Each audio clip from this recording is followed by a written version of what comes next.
सबसे पहले एकदम 12 और 15, 12 और 15 को अभाज्य गुणनखंड विधि से, अभाज्य गुणनखंड विधि से एलसीएम और एसीएफ ज्ञात करें। जैसे 12 है तो 12 को हम 2 से लाएंगे। अब 12 यहाँ 4 से क्यों लाएंगे, वो 4 के 12 हो जाएगा, लेकिन 4 क्या है, आभाज्य संख्या नहीं है, यहाँ भाज्य गुणनखंड है। 2 से लाएंगे 6 बार में, 2 से लाएंगे 3 बार में, यानी 12 बराबर हो जाएगा 2 गुने 2 गुने 3। अब 15 है तो 15 को तोड़ेंगे हम तो 3 गुने क्या हो गया 5, यानी 15 हो गया 3 गुने 5। अब हम जोड़ा लगाएंगे जो दोनों में मिल जाता है, 3 मिल जा रहा है, 3 को लगा देंगे गोला कि 3 इसमें भी है 3 इसमें भी है, 5 इसमें है 5 इसमें नहीं लाएंगे, 2 इसमें है 2 इसमें नहीं है, फिर 2 इसमें है 2 इसमें नहीं लाएंगे। अब निकालेंगे एलसीएम ऑफ 12 और 15, 12 और 15। अब क्या करेंगे, सबसे पहले जो जोड़ा है, जो जोड़ा दोनों में लगाया गया है तो उसको लिख लेंगे। या सबसे पहले हम 2 को 2 लिख लेते हैं, क्योंकि 2 को 2 इसमें है तो 2 को 2 लिख दिए, 2 को 2 लिख दिए, उसके बाद 3 लिख दिए। तो 3 जब जोड़ा है तो इसमें लिखेंगे तो इसमें से नहीं लिखेंगे, अगर इसमें से पहले लिख लेंगे तो इसमें कोई एगो लिखेंगे। उसके बाद क्या है, और 5 है, उसके बाद क्या कर देंगे, हम गुना कर देंगे, 2 2 निके 4, 4 दिया ये 12, और 12 पचे 60, ये 60 हो गया आंसर। अगर इसी का हमको एसीएफ निकालना है, इसी का हमको एसीएफ निकालना है 12 और 15, 12 और 15। तो एसीएफ में जो दोनों में जोड़ा लगा है, 3 इसमें भी है और 3 इसमें भी है, यानी एसीएफ क्या हो जाएगा, इसका एसीएफ क्या हो गया 3। फिर से 12 का तोड़े 2 से 6 बार में, 2 से 3 बार में, यानी 12 बराबर 2 गुने 3, यानी कि एलसीएम ऑफ 12 और 15 बराबर, यानी 2 गुने 2 गुने 3 गुने 5। अब चलिए देखिए 2 गुने 2 गुने 3 और 15 बराबर 3 गुने 5। अब क्या करेंगे, अब जैसे देखिए 2 इसमें है 2 इसमें नहीं है, दोनों 2 लिख लेंगे, 3 इसमें है 3 इसमें है 3 लिख देंगे। जब 3 इसमें से लिख दिए तो फिर इसमें 3 नहीं लिखेंगे, उसके बाद 5 और सभी में हम क्या कर देंगे, गुना कर देंगे। ये हो गया एलसीएम। और एसीएफ में वही होगा जो दोनों में शामिल है, दोनों में शामिल क्या है 3 है, यहाँ हम क्या लिखेंगे 3 लिख देंगे। उसके बाद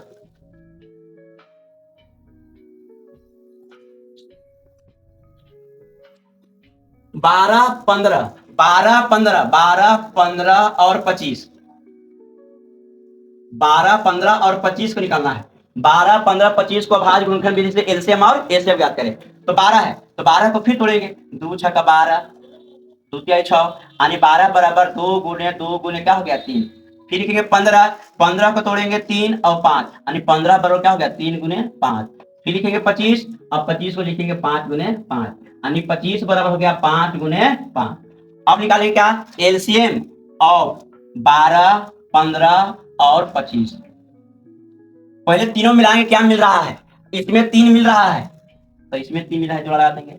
इसमें 5 मिल रहा है तो इसमें 5 मिल रहा है तो लगा देंगे। उसके बाद निकालेंगे हम 5 इसमें है 5 इसमें है 5 इसमें है, कोई बात नहीं है। एलसीएम के लिए जो गोला नहीं लगा, पहले मान लीजिए 2 लिखते हैं, छोटा है तो 2 लिख दिए, 2 को 2 लिख दिए। उसके बाद 3 लिखना है तो 3 इसमें है और 3 इसमें है, तो किसी एक में से लिखेंगे, आकार हो जाएगा 3 हो गया। उसके बाद 3 नहीं लिखेंगे 5 लिखेंगे, दोनों 5 में से एक हो गया। उसके बाद एक 5 बच गया, घेरा लगाए हैं, जब गोला लगाए हैं हम तो दोनों में से कोई लिखाएगा। उसके बाद भी 5 बचा तो यहाँ 5 लिख देंगे। उसके बाद सभी में गुना कर देना है, 2 2 के 4, 4 दिया 12, 12 पचे 60 और 60 बचे 300, यानी इसका एलसीएम कितना हो गया 300। अब इसी का एसीएफ निकालना है, यानी कि एसीएफ ऑफ 12 15 और 25। अगर एसीएफ इसका निकालना है तो एसीएफ में वही होगा जो तीनों में शामिल हो। जब 3 से आगे निकालना है तो तीनों में शामिल होना चाहिए। यहाँ 3 है, यहाँ 3 है, यहाँ 3 नहीं है, 3 नहीं लिखाएगा। यहाँ 5 है, यहाँ 5 है, यहाँ नहीं है, नहीं लिखाएगा। इसमें 2 है और किसी में 2 नहीं है, तो इसका केवल जब कोई भी संख्या नहीं मिले तो उसका एसीएफ क्या होता है, ये होता है।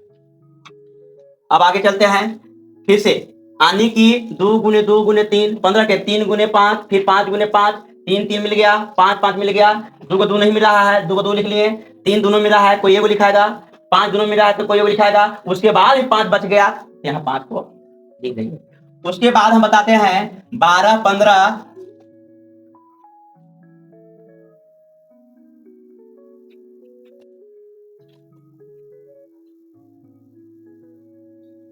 यहाँ 20 लिखते हैं, यहाँ 30 लिखते हैं और यहाँ 77 लिखते हैं, यानी 20 30 और 77 को अभाज्य गुणनखंड विधि से एलसीएम और एसीएफ ज्ञात करें। तो सबसे पहले 20 को हम तोड़ेंगे, तो 20 को तोड़े 2 से के बार में 10 बार में, फिर 20 को तोड़े 2 से 5 बार में, यानी 20 बराबर लिखा है कितना 2 गुने 2 गुने कितना हो गया 5। फिर लिखेंगे 30, फिर 30 को लिखेंगे 2 से लिखे 15 बार में, फिर 2 से 15 बार में हो गया, तो फिर लिखेंगे 3 से 5 बार में, यानी 30 बराबर हो गया 2 गुने 3 गुने 5। उसके बाद मानते हैं 77 को, 77 को तोड़ते हैं तो सबसे पहले 7 लगाएंगे, तो 7 लगाएंगे के बार में 11 बार में, यानी 77 बराबर 7 गुने कितना हो गया 11। उसके बाद लिखेंगे एलसीएम ऑफ यानी 20, उसके बाद 30 और लिखेंगे क्या, और लिखेंगे हम 77। सबसे पहले जोड़ा लगाना सीखेंगे। सबसे पहले देखते हैं कोई संख्या मिलता तो नहीं है, यहाँ देख रहे हैं 1 2 इसमें भी है, तो इसमें 1 2 है। उसके बाद देखिए इसमें 3 है, तो इसमें 3 नहीं है। इसमें 5 है, तो इसमें 5 लिख लिए, इसमें 5 लिख लिए, और कोई भी संख्या अब नहीं मिल रहा है। जब संख्या नहीं मिल रहा है तो अब क्या करेंगे, तो सबसे पहले 1 2 लिखते हैं। उसके बाद अब देखिए 1 2 इसमें है, तो इसमें 2 है, और कहीं 2 है तो नहीं है, लेकिन 1 2 बच गया, तो इसको भी हम लिखेंगे। उसके बाद क्या करेंगे, उसके बाद 3 देख रहे हैं, 2 के बाद 3 होता है, तो 3 देखते हैं तो इसमें है, तो इसमें लिख दिए। उसके बाद देखते हैं 5, तो 5 दोनों में का वो है, तो कोई एक लिखाएगा, एक 5 हो गया। उसके बाद क्या है 7, तो 7 किसी में नहीं है फिर भी लिखेंगे, यहाँ 7 हो जाएगा। फिर करेंगे 11 है, तो फिर लिखेंगे हम 11 लिखेंगे। फिर सभी में हम क्या करेंगे, गुना करेंगे, 2 दूनी के 4, 12, 12 पचे 60, और 60 सते 420, और 420 में गुना करेंगे हम कितना से 11 से, 11 से गुना करेंगे तो क्या 420 और हो गया 420, 0 के 0, 2 के 2, 4 2 6 और 4 के 4 4620, यानी इसका एलसीएम जो हो गया 4620। हम निकालेंगे एसीएफ निकालेंगे, एसीएफ ऑफ 20 और क्या हो गया 77। तो इसका जो एसीएफ होगा, तो एसीएफ तीनों में मिलेगा तभी होगा। इसमें 2 है, इसमें 2 है, इसमें 2 है नहीं है, इसमें 5, इसमें 5, इसमें 5 नहीं है, नहीं होगा। कोई भी संख्या नहीं मिल रहा है। जब कोई भी संख्या ना मिले तो उसका क्या हो जाएगा, यानी एसीएफ हो जाएगा 1।